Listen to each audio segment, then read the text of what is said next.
Hi everyone, Matt Watson here from CarWow. So I'm here with the Dodge Ram. Actually, it's not called the Dodge Ram anymore. It's just called Ram. It's a brand in its own right. And this is one of America's favorite pickup trucks. And so in this video, I'm going to review it. And to do that, I'm going to show you around the exterior design. You have two proper exhaust pipes, give you a tour of the interior. I'm impressed, and you know I like a good cubby space. Show you how practical it is. That's super strong. And of course, take it for a drive. And then you get that V8 roar. But before we do all that, please make sure you subscribe to this channel and hit the bell icon to turn your notifications on so you're alerted when we make a new upload. That way you won't miss any of our videos. Right, let's kick off this review by talking about this truck's design, and you can be in no doubt of what brand it is. Huge Ram logo on the front. It's also got a redesigned grille. I like the swoopy effect, and it looks really cool with this chrome. This truck has loads of road presence. Moving down the sides, you got the 1500 logo there, and Hemi 5.7 litre, signifying this one has a V8 underneath the hood. You got Ram logo here, and this particular version has chrome door mirrors. The side's pretty plain really, though apparently Ram have done a lot of work in the design of where the body meets the trailer part, because that helps smooth airflow down the sides. As you can see, this one is the four door, the crew cab, but you can get a quad cab with slightly shorter rear doors if you want that. Now, this new Ram is actually 4 inches longer than the old one, but because they've used high strength steel in certain parts of it, it's about 100 kilos lighter, which is good news. This one is the Laramie version, which is a higher spec trim. In fact, this particular truck, basic, is $45,000, though with all the options on it, it's 60 grand. Having said that though, the entry level Ram kicks off at $31,000. Moving back here, you can see the new Ram logo, which has this 3D effect on it. It is a little bit trippy, and I like this. You have two proper exhaust pipes to let that V8 breathe. This Ram has the nicest interior of any pickup. Now, entry-level versions are Spartan, but this mid-spec Laramie has pretty much all you need. It looks lovely, actually. You get things like leather seats and leatherette stitching on the dash, which feels expensive. Lots of squidgy materials about the place. If you look hard enough, you'll find some cheaper plastics around, but a lot less than in many pickups. And there are the odd bits which are questionable, like these weird inserts on the door. But other than that, I really like the look of it. This particular model is fitted with an optional, huge portrait-style infotainment system, and it's brilliant. It's almost like what you get in a Tesla. It's very easy to use and navigate around. It does a split screen thing, just like a Tesla. And I like the way they've also included physical fan controls and temperature controls on the side of it, so you can operate it easily while you're driving rather than having to mess around in the menus. This infotainment system obviously comes with Android Auto and Apple CarPlay. The standard fit 8-inch screen that you get on this Laramie model also gets Apple CarPlay and Android Auto. But the entry-level versions of the Ram come with a really small screen, which is nowhere near as nice. I also like the fact you've got a little digital display between the analog dials. Once again, it's crisp, nice and clean display, and you can move through various functions using the buttons on the steering wheel. It's very well thought out, actually, this thing. Everything's laid out very simply. So you've got your controls for your parking sensors, your ESP down here, and your trailer control. There's some USB connectors down here and an auxiliary in. There's a 3-pin socket in there. There's a little cubby on the top of the dash and a 12-volt charging socket. Down here, you have your lights. A bit lower down, you have your electronic handbrake and a button that controls the actual pedals. Yes, you can move the pedal box like in some kind of racing car. That is super cool, and that makes it really easy to get comfy because you've got lots of adjustment in the steering wheel and in the seats as well. It really is a nice thought out truck. If you look up here, you've got big visor and it extends out to shade you if the sun is coming from there. There's also loads and loads of clever storage solutions. So you've got a little place here in the door, then proper door pockets lower down with cutouts to hold a bottle. Then there's some cup holders here. Look at that. And they can take big cups and smaller bottles like this because they've got little grippers in so things don't slide around. Also, watch this, under here, there's lots of room, and you can slide this tray forwards and backwards. So you can really configure it just as you want it and fill it right up. And there's a little holder there for your mobile phone. There's some more spaces here and here where you can store some more stuff. You've got a reasonable size glove box, but it doesn't matter that it's not the biggest because you've got another storage area up here as well. Up here, there's your glasses case. I mean, there's just so many places to leave things and probably lose things as well. I'm impressed, and you know I like a good cubby space.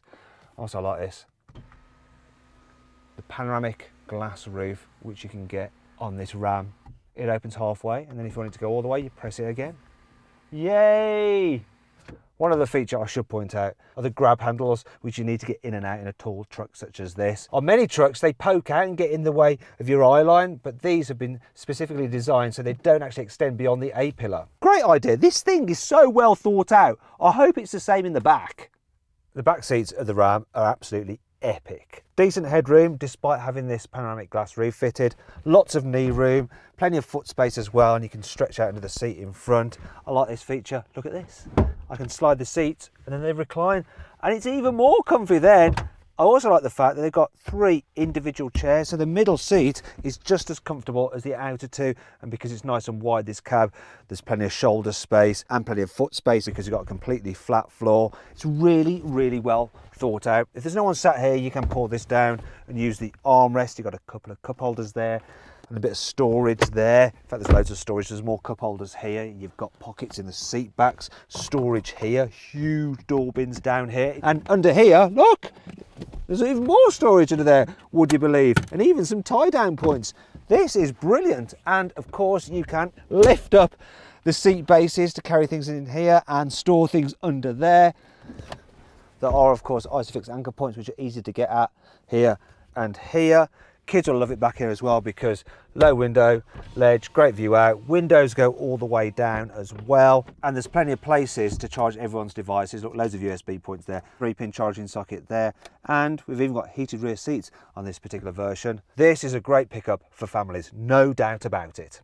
Now let's talk about load carrying capability. So in the 6.4 length bed, you have a capacity of 1700 litres. If you have the 5.7 length bed, you have a capacity of 1500 litres. Still pretty good. Also, the Ram has a towing capability of an incredible 6 tonnes, up to 6 tonnes. I mean, that's super strong. Very, very impressive. There's only one thing that annoys me, it's that when you've got this tailgate down, there's no little steps that you have on a Chevrolet Silverado to just jump into the back. And if you click on the pop-out banner up there, you can see my full in-depth video review of that truck. And that brings me on to 5 annoying things about the Ram. And rather than me run through them, I'm going to hand you over to Carlos Lego from Edmunds.com, who's been running this very truck. Having an upper level glove box is really neat, except for this gap right here. At night, you can actually see the light inside the storage shining through. It's pretty annoying.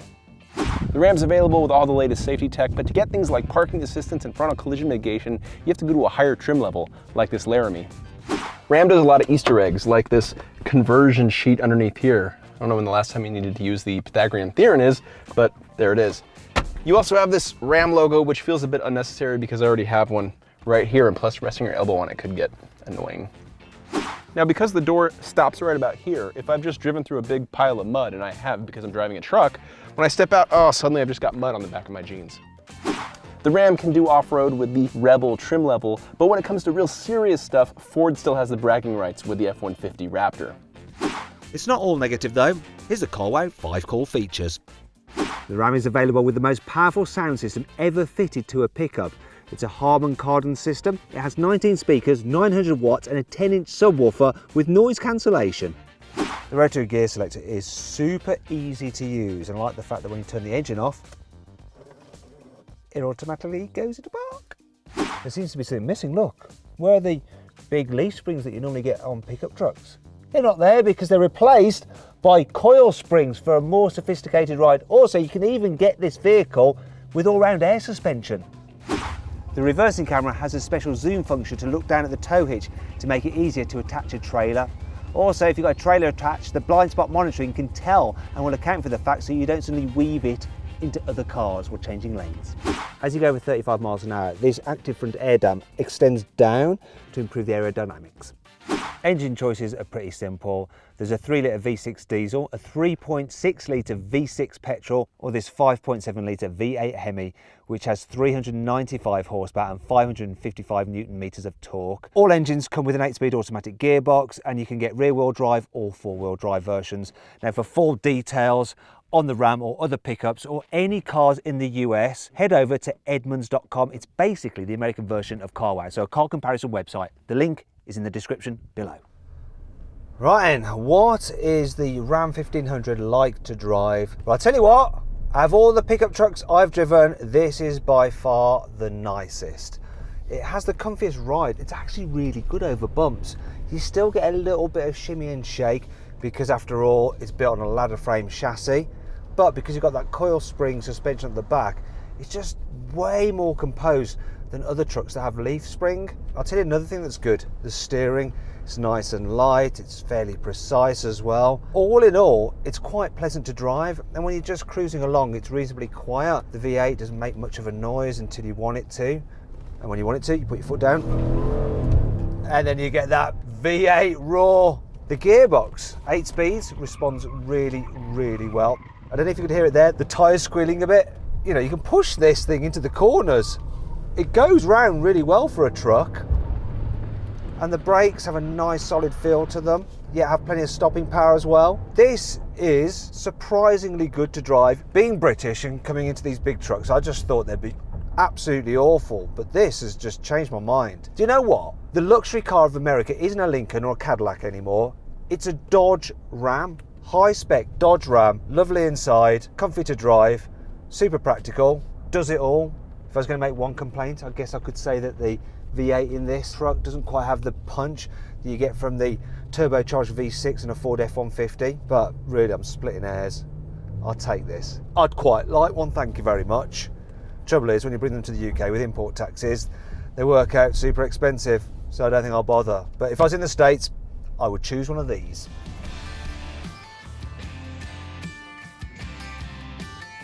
So then, what's my final verdict on the Ram 1500? Should you avoid it? Should you consider it? Should you shortlist it? Or should you just go right ahead and buy it? Well, I reckon you should just go right ahead and buy the Ram.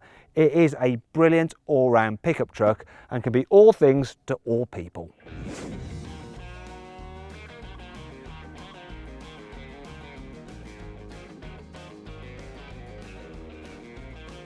If you want that needless practicality, I'll do. Yeah.